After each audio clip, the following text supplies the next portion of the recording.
Hello বন্ধুরা, আসসালামু আলাইকুম। কেমন আছেন সবাই? আশা করছি সবাই ভালো আছেন।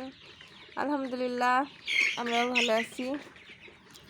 এই যে দেখেন, আমি আপনাদেরকে দেখাইছিলাম আমার সোনালী মুরগির রানীক্ষেত বা গাম্বুরা এই দুইটা রোগ দেখা দিছিল। তো আজকে 4 দিন হলো। 4 দিন পরে 3 দিন পর্যন্ত আর কি রোগটা ছিল। 3 দিন পরে একটু সুস্থ হয়েছে মোটামুটি, আল্লাহর রহমতে। আল্লাহ মনে হয় এইবারের মতন রক্ষা করছে। তো আল্লাহ ছাড়া তো বলছিলামই আপনাদেরকে, ওষুধ খাওয়াচ্ছি আর বাকিটা আল্লাহর উপরে ভরসা করে ছেড়ে দিয়েছিলাম যে দেখি আল্লাহ যেটা ভাগ্যে রাখছে সেটাই হবে। তো আল্লাহর রহমতে ওরা সুস্থ হয়েছে। 16টা বাচ্চা মারা গেছে আমার। আর যখনই আমরা রোগটা বুঝতে পারছি যে মুরগির বাচ্চা 2টা মারা গেছিলো আর সবাই ঝিম ধরেছিল, তাৎক্ষণিক আমরা একজন ভালো খামারির সঙ্গে আগে যোগাযোগ করি এবং পশু ডক্টর তার সঙ্গে যোগাযোগ করে আমরা ওষুধ খাওয়াই। খাওয়ানোর পরে আল্লাহর রহমতে সুস্থ আছে বাচ্চাগুলো। দেখেন আবার খাচ্ছে। 2-3 দিন তো এরা কোনো খাবার খাচ্ছিল না।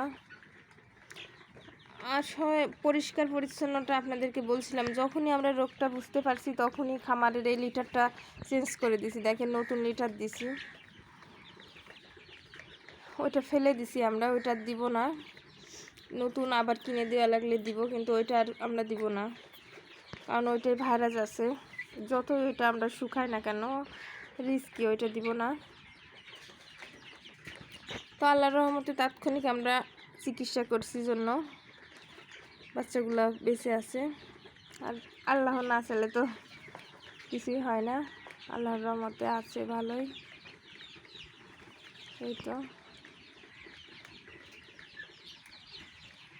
দেখেন, আর যখন এই সমস্যাটা দেখা দিছিল তখন মনে করেন যে এদেরকে সবসময় তাড়িয়ে নিয়ে বেড়ানো লাগছে, দাবড়ানো লাগছে, যেন এরা যত হাঁটাচলা করবে তত পানি খাবে। আর পানিতেই তো ওষুধ আছে, পানি খেলে এরা সুস্থ হবে।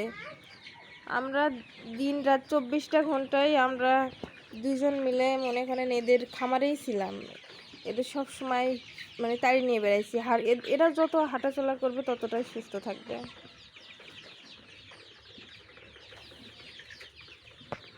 তো এই তো আপনারাও এভাবেই লালন পালন করলে, এইভাবেই কোনো একটা চিকিৎসক বা ভালো খামারির পরামর্শ নিয়ে করেন। নইলে আসলে রানীক্ষেত গাম্বুরা এগুলো যদি পুরোপুরি মুরগি ধরে যায়, মুরগি বাঁচানো খুব টাফ, বাঁচানো যায় না। আর এই মুরগিগুলো তো সময় নেয় না। আর রানীক্ষেতের লক্ষণগুলো দেখবেন, এদের মলদ্বারের উপরে কালো হয়ে যাবে।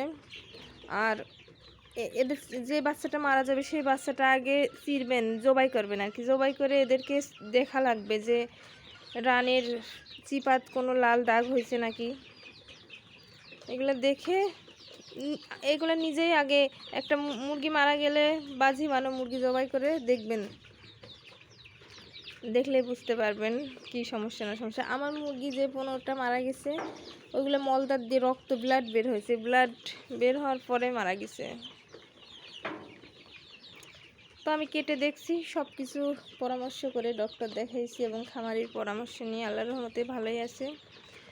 আর স্রাব কিছু ওষুধ দিছে যেটার আমি নাম জানি না আর কি, ওখান থেকে ডক্টরের ওখান থেকে অন্য বোতলে করে দিছে।